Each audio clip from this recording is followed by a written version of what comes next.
Bienvenue pour cette nouvelle leçon de problèmes CM1, CM2. Il s'agit de problèmes multiplicatifs et aujourd'hui ce sont des problèmes de combinaison qui nous intéressent.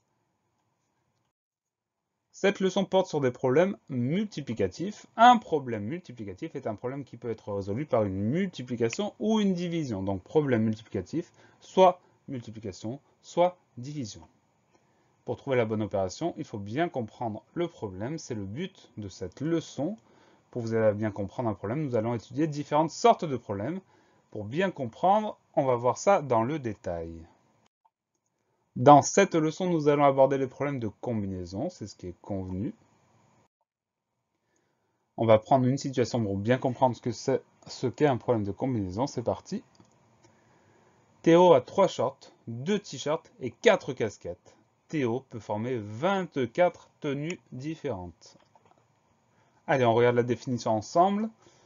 Plusieurs éléments permettent de faire plusieurs combinaisons. Donc là, en l'occurrence, ce sont des habits, des tenues, qui sont composés de shorts, de t-shirts et de casquettes.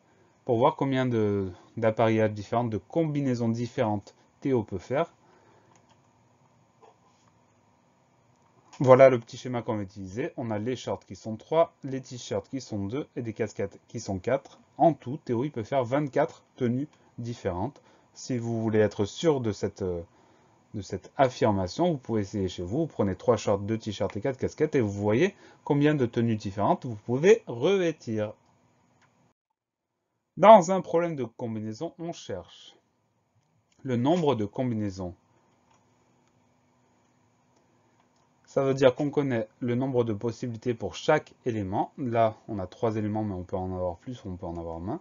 Et on cherche le nombre de combinaisons. Il faut multiplier le nombre de possibilités de chaque élément. Voyons un petit problème pour illustrer tout ça. Mélanie a 4 bagues, 3 bracelets et 5 colliers. Combien de parures différentes peut-elle réaliser? Donc dans le tableau, j'ai 4 bagues, 3 bracelets, 5 colliers. Je multiplie l'ensemble pour trouver le nombre de parures différentes, c'est-à-dire le nombre de combinaisons possibles. 4 x 3, ça fait 12, x 5, ça fait 60. Mélanie peut réaliser 60 parures différentes. Alors évidemment, on pose l'opération si on n'arrive pas à la faire de tête, c'est pas défendu. Mais le principe, je multiplie les possibilités de chaque élément. En résumé, un problème de combinaison est un problème dans lequel plusieurs éléments permettent de faire plusieurs combinaisons.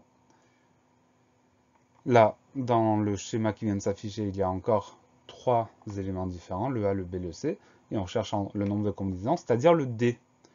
On cherche le nombre de combinaisons possibles, on multiplie le nombre de possibilités de chaque élément, A fois B fois C, ça nous donne. La leçon est finie. Pensez à réviser, pensez à vous entraîner, et à bientôt sur la classe plus.